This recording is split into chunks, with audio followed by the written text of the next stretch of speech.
No dia seguinte, estava João outra vez na companhia de 2 dos seus discípulos.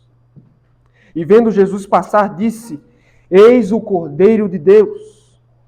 Os 2 discípulos, ouvindo-o dizer isto, seguiram Jesus. E Jesus, voltando-se e vendo que o seguiam, disse-lhes: Que buscais? Disseram: Rabi, que quer dizer mestre, onde assistes? Respondeu-lhes: Vinde e vede. Foram, pois, e viram onde Jesus estava morando, e ficaram com ele aquele dia, sendo mais ou menos a hora 10ª. Era André, o irmão de Simão Pedro, um dos 2 que tinha ouvido o testemunho de João e seguido Jesus. Ele achou primeiro o seu próprio irmão Simão, a quem disse: Achamos o Messias, que quer dizer Cristo, e o levou a Jesus. Olhando Jesus para ele, disse: Tu és Simão, filho de João, tu serás chamado Cefas, que quer dizer Pedro. No dia imediato, resolveu Jesus partir para a Galiléia e encontrou a Filipe, a quem disse: Segue-me. Ora, Filipe era de Betsaída, cidade de André e de Pedro. Filipe encontrou a Natanael e disse-lhe: Achamos aquele de quem Moisés escreveu na lei, e a quem se referiam os profetas, Jesus o Nazareno, filho de José. Perguntou-lhe Natanael: De Nazaré pode sair alguma coisa boa? Respondeu-lhe Filipe: Vem ver. Jesus viu Natanael aproximar-se e disse a seu respeito: Eis um verdadeiro israelita em quem não há dolo. Perguntou-lhe Natanael: De onde me conheces? Respondeu-lhe Jesus: Antes de Filipe te chamar, eu te vi quando estavas debaixo da figueira. Então exclamou Natanael: Mestre, tu és o Filho de Deus, tu és o Rei de Israel. Ao que Jesus lhe respondeu: Porque te disse que te vi debaixo da figueira, crês? Pois maiores coisas do que estas verás.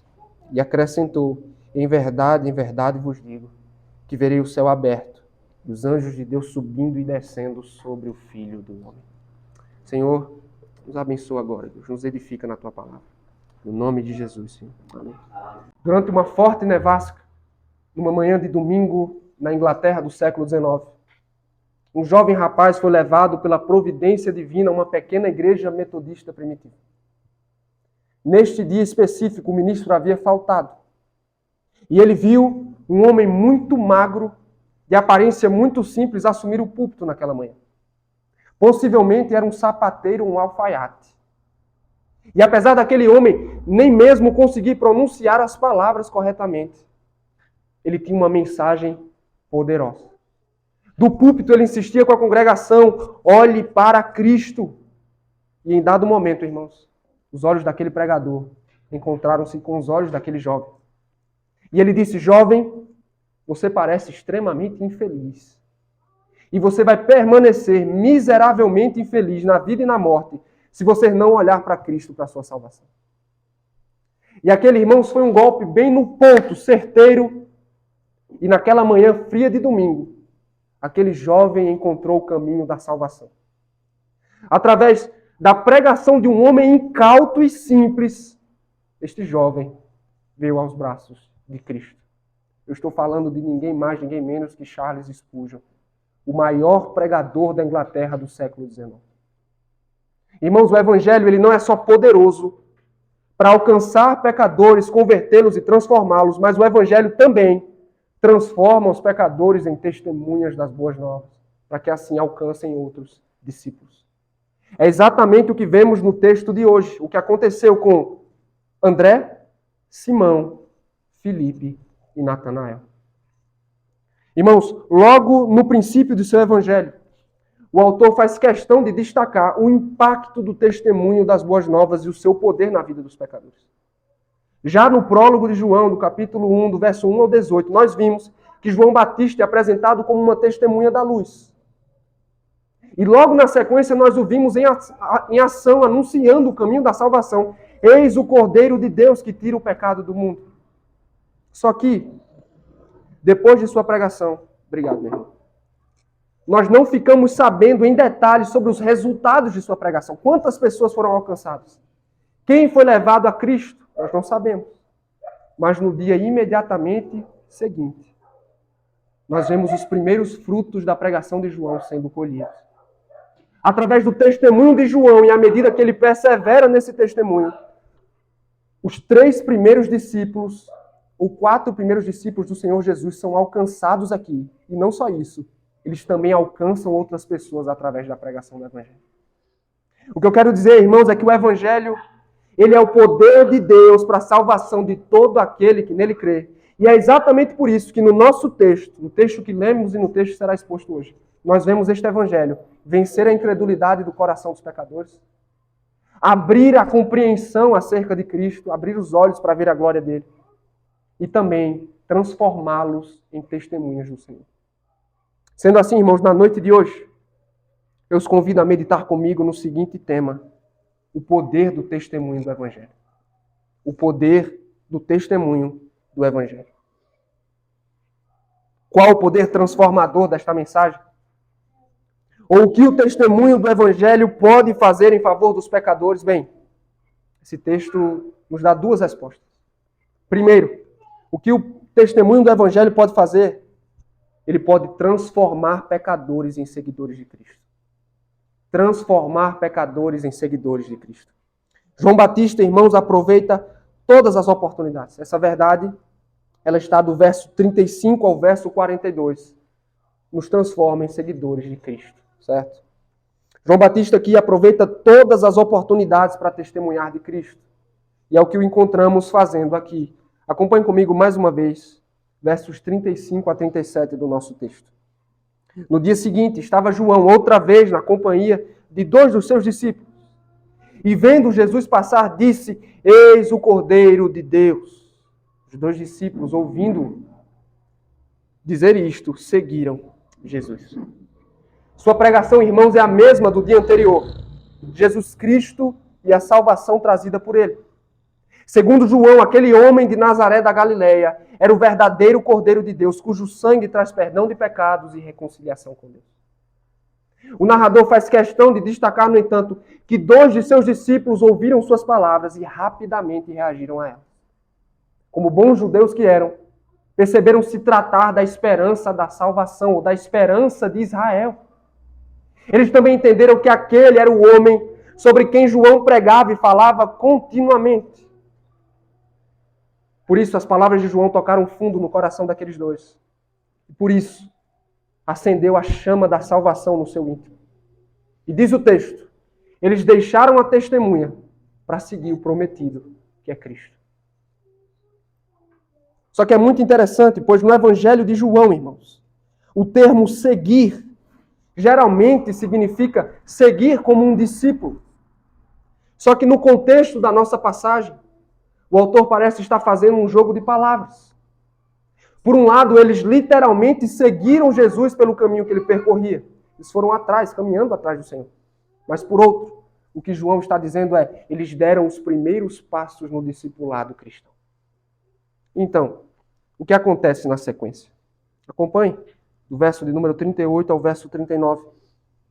E Jesus, voltando-se, vendo que o seguiam, disse-lhes: Que buscais? Disseram-lhe: Rabi, que quer dizer mestre. Onde assistes? Respondeu-lhe Jesus: Vinde e vedes. Foram, pois, viram onde Jesus estava morando, e ficaram com ele aquele dia, sendo mais ou menos a hora 10ª. Ao percebê-lo, Jesus lhes dirige uma pergunta curiosa, irmãos. Possivelmente ele estava aqui sondando a motivação do coração daqueles 2. O que será que eles desejavam ao seguir a Cristo? O que eles buscavam ou procuravam? E eles começam sua resposta atribuindo um dos termos mais belos ao Senhor. Rabi, mestre. Em Israel, os mestres, que eram autoridades e expositores das Escrituras, eles reuniam discípulos para si que os seguiam e ouviam seus ensinamentos.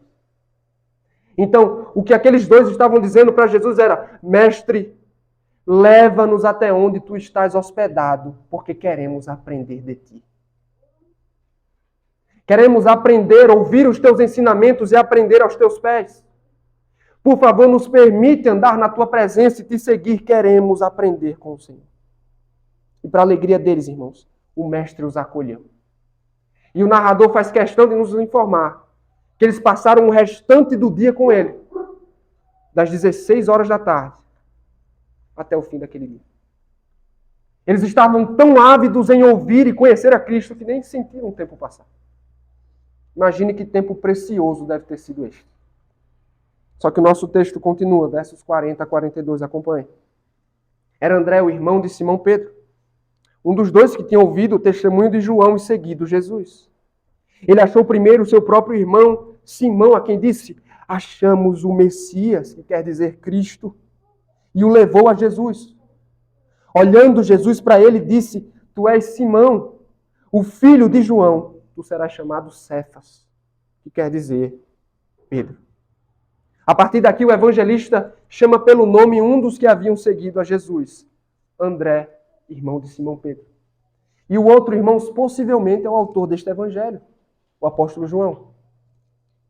Depois de gastar tempo com Jesus e ser transformado por ele, o texto nos informa que André correu primeiro ao seu irmão para contar as boas novas. Achamos o Messias, o ungido de Deus, o Salvador prometido. Perceba, para ele não era suficiente apenas seguir Jesus. Ele precisava fazer de outros discípulos também, a começar por sua própria casa. É por isso que ele levou seu irmão à presença de Cristo. E eu fico me perguntando, irmãos, ao ver Simão, por que será que Jesus nos disse assim, esse camarada vai me dar muito trabalho. Esse daí não. Eu já sei o que vai acontecer. Só que Jesus, ao invés de dispensar e desprezar Simão, ele acolhe Simão. E com toda a sua autoridade, olhando nos olhos daquele homem, ele diz: tu serás chamado Pedro, que significa rocha.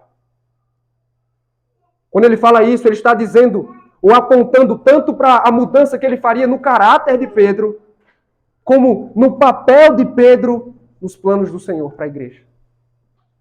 Pelo seu poder, Jesus faria daquele pecador volúvel um homem de resolução inquebrável, firme, mas também, através de sua pregação, irmãos, muitos discípulos seriam alcançados e sua igreja seria edificada. Tu serás chamado Pedro. Quanta coisa aconteceu até aqui, irmãos, em tão poucos versículos. Você percebeu como o testemunho do Evangelho é poderoso? Os 3 primeiros discípulos de Cristo são alcançados aqui. Mas e quanto a nós, você me pergunta? Como nós podemos responder a esse texto? Ou que lição ou lições podemos extrair para o nosso bem? Bem, primeiro, guarde no coração e na memória. Aprendemos que o Evangelho nos salva e nos convoca a seguirmos a Cristo. O Evangelho nos salva e nos convoca a seguirmos a Cristo. É exatamente o que fizeram esses dois aqui no relato. Eles não simplesmente se contentaram em ter seus pecados perdoados, em receber bênçãos de Jesus. Não, eles desejavam seguir e caminhar com Cristo. Infelizmente, irmãos, isso é totalmente o contrário do cristianismo adoentado e da graça barata que vemos em muitas igrejas do nosso país, inclusive igrejas da nossa cidade. Um pastor alemão do século XX, de nome Dietrich Bonhoeffer, ele disse: graça barata é a graça sem a cruz. Graça barata é a graça sem discipulado, é a graça sem a via dolorosa. Saiba, meu irmão, minha irmã, você que é criança, mais novo, mais velho, eu quero dizer uma coisa a você. A salvação é de graça, mas seguir a Jesus vai custar caro. Seguir a Jesus, irmãos, não é simplesmente ter um nome no hall de membros de uma igreja, não é apresentar-se como cristão aos outros, ou muito menos apenas frequentar cultos dominicais. O Senhor Jesus apresentou o discipulado nos seguintes termos: se alguém quiser acompanhar-me, negue-se a si mesmo, tome a sua cruz e siga-me, pois quem quiser salvar a sua vida a perderá. Mas quem perder a vida por minha causa a encontrará, pois que adiantará ao homem ganhar o mundo inteiro e perder a sua alma? Ou que o homem poderá dar em troca da sua alma? Eu pergunto a você, você deseja ser um seguidor de Cristo? Pois bem, há uma cruz à sua espera. Prepare-se para o sofrimento. Enquanto o mundo nos convida a nos embriagarmos em seus prazeres e a vivermos para nós mesmos, o Salvador do Evangelho diz: vocês precisam morrer para si mesmo, para as suas vontades, para este mundo e viver somente para mim. Todos os ídolos e senhores do coração morrem para que Cristo seja tudo em nós. Ele agora é Senhor, irmãos. sobre nossas prioridades, sobre nossos sonhos, desejos, vontades. Ele é Senhor, inclusive, sobre o nosso tempo. E não só isso. Prepare-se para dizer não. Não para os seus pecados preferidos. Não para as propostas deste mundo. Não para crenças e ideologias contrárias ao Evangelho. Sabe por quê, meu irmão? Porque sua vida não é mais sua vida é de Cristo. E é claro, irmãos, isso nos custará muito caro. Você vai perder muito, portas vão se fechar. Mas, por outro lado, ganharemos incomparavelmente mais. Sabe por quê? Porque Jesus disse, aquele que perde a sua vida neste mundo por minha causa, é quem a salva. Então, eu quero encorajá-lo. Siga Cristo, jovem. Siga Cristo, meu irmão, minha irmã. Não se contente em simplesmente receber dele, ser um consumidor. Vai, sigam. Sigamos a Cristo. Além de segui-lo, segunda lição do nosso texto, somos chamados a aprender com o nosso mestre. Uma outra ocasião no Evangelho, registrado no Evangelho de Mateus, Jesus fez o seguinte convite aos seus discípulos: venham e aprendam de mim, porque sou manso e humilde de coração. Será que é o que nós fazemos, irmãos? No texto, por exemplo, esses discípulos estavam sedentos por aprender aos pés do Senhor. Eu pergunto, será que nós somos assim? Ou será que é difícil achar tempo para o nosso mestre? Infelizmente, seja honesto comigo, todos nós temos dificuldade e temos falhado nesse quesito. Sempre julgamos ter coisas mais urgentes e mais importantes a serem feitas. Cuidar das crianças, atender às demandas do trabalho, organizar a casa, concluir as tarefas da faculdade, da escola. Você tem tempo até mesmo para o Netflix, nós temos tempo para o Instagram, mas nos falta tempo para o nosso mestre. Irmãos, precisamos gastar tempo com ele. Como os discípulos que o buscaram, nós precisamos buscá-lo também para aprender dele. Nós precisamos nos achegar a ele, a fim de ouvir sua voz através das Escrituras. Nós precisamos sentar aos seus pés para conhecer sua pessoa, sua obra e o dever que ele exige de seus seguidores. Mas não só isso, nós devemos falar com o mestre também. Colocar os joelhos no chão, apresentar a ele ações de graças e súplicas. Precisamos de tempo com o nosso mestre, irmãos. Na sua agenda tem um tempo separado para aprender com ele? Nós precisamos, irmãos, para o bem da nossa alma, reservar um tempo para ler as Escrituras e para orar, responder a ela em oração. Fazer isso sozinho e fazer isso também em família. Essa é a melhor forma, meu irmão, minha irmã, de ensinar os seus pequenos, as suas crianças, desde cedo, os nossos filhos, de que não há nada melhor do que gastar tempo com o mestre. E eu quero lhe encorajar, sabe por quê? Porque, de fato, a agenda dele é bem cheia. É bem cheia. Mas ele consegue dar conta de todos nós. Você nunca vai encontrá-lo, ele nunca estará indisponível para você. Sua resposta para mim e para você vai ser sempre: vinde e vede. As portas de minha casa estão abertas para você. Por fim, terceira lição deste ponto. Vamos anunciar o Evangelho aos de casa. Você já leu biografias de missionários? De fato, é fascinante, irmãos. A gente ouvir histórias de homens e mulheres que deixaram a pátria, deixaram família, abandonaram tudo para ir para terras estranhas anunciar o Evangelho. No entanto, esse texto nos ensina uma verdade fundamental. O mais urgente campo missionário de qualquer cristão é sua casa. É sua casa. André está aqui para provar isso. Quando ele chegou ao conhecimento do Senhor, ele correu primeiro ao encontro de seu irmão. E eu pergunto, será que é com essa mesma urgência que lidamos com os de nossa casa? Com os nossos? Chefe de família, essa é a sua maior preocupação? Você tem pregado o Evangelho à sua esposa e seus filhos? É o que você tem feito, minha irmã, mãe de família? Falado de Jesus para os seus desde a pouca idade? Isso se aplica a pais, a tios, irmãos, primos, enfim. O que eu quero dizer é, não ignore o seu maior campo missionário. Sabe qual foi uma das maiores alegrias da minha vida, irmãos? Foi quando meu irmão chegou para mim e disse, eu cheguei a Cristo através do seu testemunho. Eu posso não conquistar muitas coisas nesta vida, irmãos. Mas isso vale mais do que o mundo inteiro. Já pensou ter seus filhos dizendo isso para você?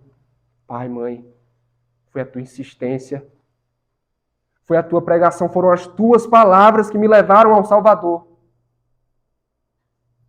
Não vamos ignorar o nosso maior campo missionário. Amém? Estamos meditando no tema o poder do testemunho do Evangelho. Vimos em primeiro lugar que o poderoso testemunho do Evangelho pode levar pecadores a seguir a Cristo. E em segundo lugar, segundo os versos 43 a 51, o que é que esse Evangelho poderoso pode fazer? Abrir a nossa compreensão acerca de Cristo. Abrir a nossa compreensão acerca de Cristo. Depois de alcançar seus 3 primeiros discípulos, Jesus está prestes a alcançar mais alguns. Acompanhe comigo. Versos de número 43 e 44. No dia imediato, resolveu Jesus partir para a Galiléia e encontrou a Filipe, a quem disse, segue-me. Ora, Filipe era de Betsaída, cidade de André e de Pedro. Jesus decide cruzar o Jordão para então partir para a Galiléia. Ou nos preparativos para essa viagem, ou já na Galiléia, ele encontrou-se com Filipe. E o narrador faz questão de destacar que ele era conterrâneo de Simão e de André. Mas por que essa informação é importante para nós? É muito simples. É bem provável, é uma possibilidade, que André e Pedro, agora discípulos de Cristo, falaram para ele, para seu concidadão, que Jesus era o Messias. Mas, de fato, nós não temos certeza se foi isso mesmo que aconteceu. O mais importante é que diz o texto, Cristo encontrou Filipe. E eu imagino, olhando nos olhos dele e fazendo o convite mais glorioso e desafiador desta vida, siga-me. Foi exatamente o que ele fez. Profundamente impactado e transformado pelo encontro com o Salvador, Filipe fez a mesma coisa que André fez. Sabe o que foi? Verso 45. Filipe encontrou a Natanael e disse-lhes, achamos aquele de quem Moisés escreveu na lei e a quem se referiram os profetas, Jesus, o Nazareno, filho de José. Filipe, irmãos, agora além de um seguidor de Cristo, era também um pregador do Evangelho. Depois de ser transformado pelo Senhor, ele foi ao encontro de Natanael, que possivelmente é o Bartolomeu que é citado nos outros 3 evangelhos, é a mesma pessoa, tá? Bartolomeu, Natanael aqui no Evangelho de João. E uma vez que lhe foi dada a compreensão do alto e seus olhos foram abertos para a glória de Jesus, ele dividiu a boa nova com Natanael, eu encontrei aquele sobre quem Moisés escreveu, sobre quem os profetas falaram. Para facilitar a nossa compreensão, eu quero que você imagine o seguinte. O Antigo Testamento, irmãos, é como uma pintura inacabada. Ou como um quebra-cabeça faltando várias peças. Os judeus tinham consciência disso. Desde o Pentateuco, escrito por Moisés, os 5 primeiros livros, até Malaquias, o último livro do Antigo Testamento. Deus deu várias e várias promessas, dizendo, eu enviarei um Redentor para a salvação de vocês. Só que a longa espera havia acabado. Finalmente a pintura estava completa. E todas as peças do quebra-cabeça em seus devidos lugares. Jesus Cristo é o cumprimento de toda a expectativa do Antigo Testamento. E é com razão que Filipe estava entusiasmado. Mas como é que Natanael reagiu? O texto nos diz. Verso de número 46. Perguntou-lhe Natanael, de Nazaré, pode sair alguma coisa boa? Respondeu-lhe Filipe, vem e vê. A princípio, Natanael reagiu com incredulidade. Ele era de Caná, uma outra cidade da Galiléia, e possivelmente rivalizava com Nazaré. E na cabeça de Natanael não fazia o menor sentido o Messias pertencer àquela cidade. Mas como é que Filipe respondeu à resistência de seu amigo? Vem e vê por ti mesmo. E foi o que Natanael fez, irmãos. E aí, quando ele chega na presença de Cristo, verso 47, Jesus viu Natanael aproximar-se e disse a seu respeito: eis um verdadeiro israelita em quem não há dúvida. Interessante. Por que Jesus disse isso, irmãos? É bem provável que ele tinha Jacó em mente, patriarca de Israel. Se você conhece bem a história, você sabe que Jacó significa enganador, traiçoeiro, falso. E era exatamente como o patriarca era, até ser transformado por Deus em Israel. E aqui, quando ele vê Natanael, ele diz: Jacó pode ser um enganador. Jacó é falso. Mas esse, por outro lado, é um verdadeiro israelita. Ele é honesto, ele é sincero, nele não há falsidade nem dolo. Eis um verdadeiro israelita diferente de Jacó. As palavras de Jesus desarmaram Natanael. Verso 48. Perguntou-lhe Natanael: de onde me conheces? Respondeu-lhe Jesus: antes de Filipe te chamar, eu te vi quando estavas debaixo da figueira. Pela reação de Natanael, irmãos, o que Jesus disse a seu respeito estava correto. Estava certo. Mas como é que ele sabia disso?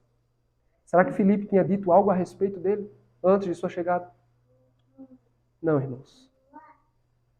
A verdade é que os olhos de Cristo podem ver muito além do que nós imaginamos.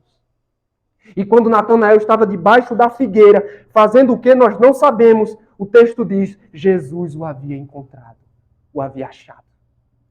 Que Jesus está dizendo: Natanael, antes mesmo de tu me conhecer, eu já te conhecia.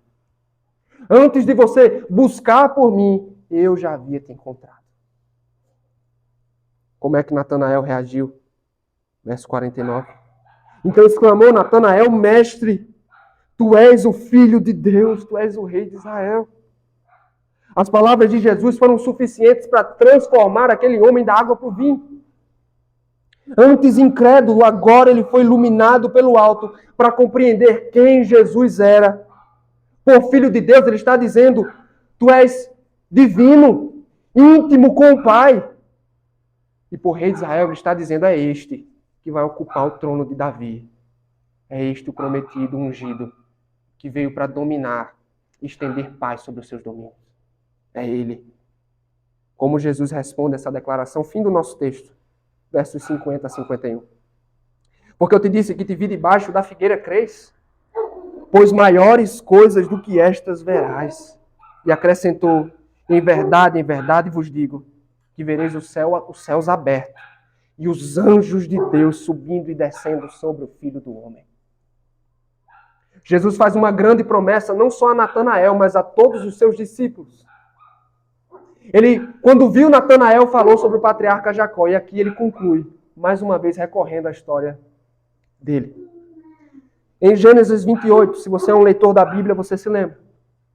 Enquanto fugia de Esaú, seu irmão, Jacó, em sonho, viu uma grande escada que unia céus e terra. E nessa escada, os anjos de Deus subiam e desciam por ela. E aqui, irmãos, no Novo Testamento, percebam a beleza, o Novo Testamento interpreta o Antigo. No Novo Testamento, nós temos a plena interpretação daquele evento. Jesus Cristo é a escada. Jesus Cristo, irmãos, é a escada, o caminho que une definitivamente céus e terra, reconciliando Deus e os homens. O Filho do Homem é a ponte, é o único caminho e é o mediador entre Deus e os homens. Ele é aquele que reconstrói a estrada em direção ao paraíso. Ele é o Cordeiro que, tirando os pecados dos homens, nos devolve acesso e comunhão ao Pai. Ele está dizendo: Natanael, você vai ver coisa maior do que Jacó viu. Sabe o que você vai ver? A salvação dos pecadores. Os homens sendo salvos por mim, pelo Filho do Homem. Você vai ver coisa grande. Você vai ver a salvação do Senhor. Como viver à luz dessas verdades, irmãos, que ouvimos? O que lições podemos extrair do que ouvimos até aqui? Primeiro, o Evangelho vence a incredulidade e a ignorância dos pecadores. Vence a incredulidade e a ignorância. Você se lembra da primeira reação de Natanael? Ele foi resistente e incrédulo. Pode vir algo de bom de Nazaré? Você sabia que essa é a mesma resposta de muitas pessoas do nosso dia? Talvez seja como você reagiu ao princípio, quando o Evangelho lhe foi apresentado pela primeira vez. Será mesmo que esse Jesus é tudo isso que falam? Será mesmo que ele pode perdoar e salvar? Ou será que isso tudo é conversa fiada de religioso fanático? Será? Uma coisa é fato, irmãos. É somente quando somos salvos que nos tornamos verdadeiros conhecedores do Evangelho e do ser de Deus. Foi só depois do encontro com Cristo que tanto Filipe quanto Natanael foram transformados e pelos olhos da fé viram quem Cristo era e o que ele veio fazer. O mesmo se dá hoje, irmãos. Eu me lembro de uma ocasião curiosa, quando eu ainda estudava Direito. Um colega de classe, depois de descobrir que eu era um crente, ele me disse: João, eu vou lhe confessar, eu me sinto um estúpido lendo a Bíblia. Eu não consigo entender nada.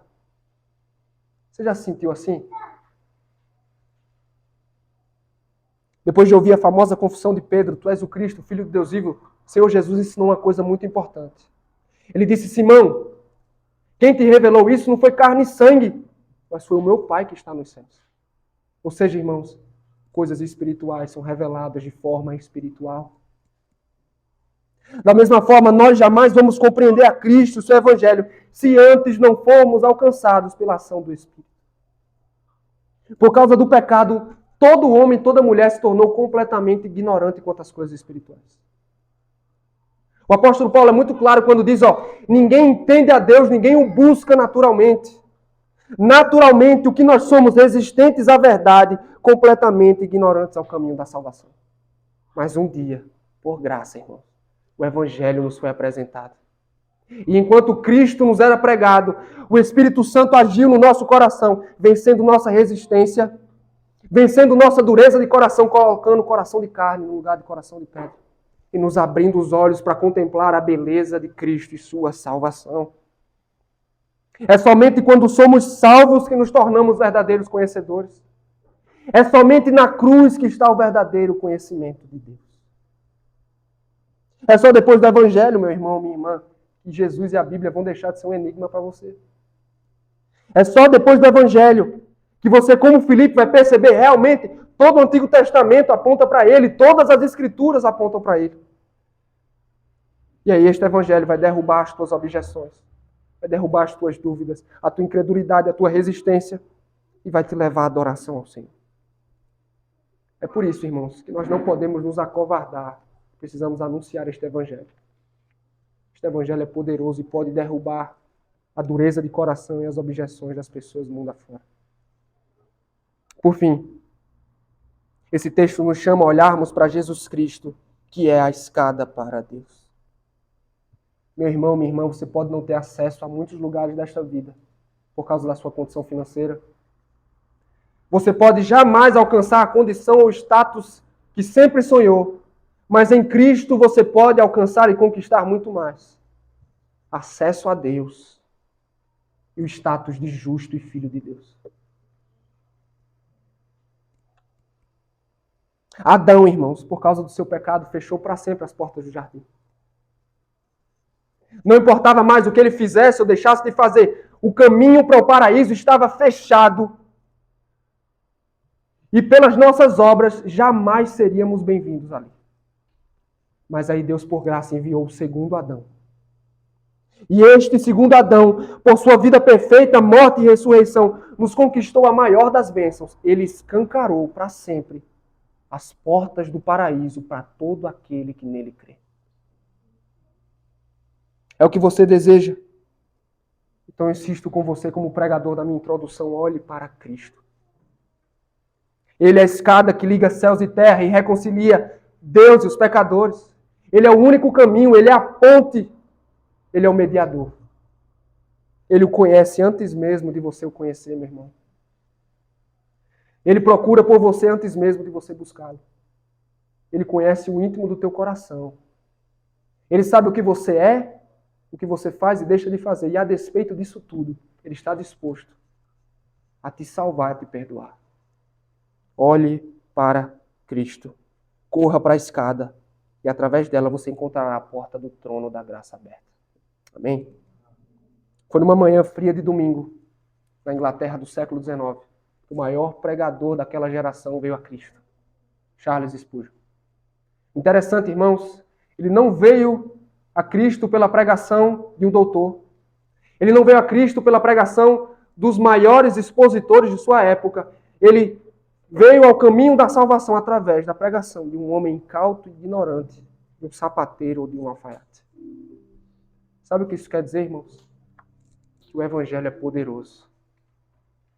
Este Evangelho é poderoso, irmãos, para converter pecadores, para salvar, transformar. Este Evangelho é poderoso, irmãos, ao ponto de nos encorajar a anunciá-lo na nossa casa, no nosso trabalho, por onde estivermos. Creia no poder deste Evangelho, para a sua salvação, para a salvação dos pecadores. Amém?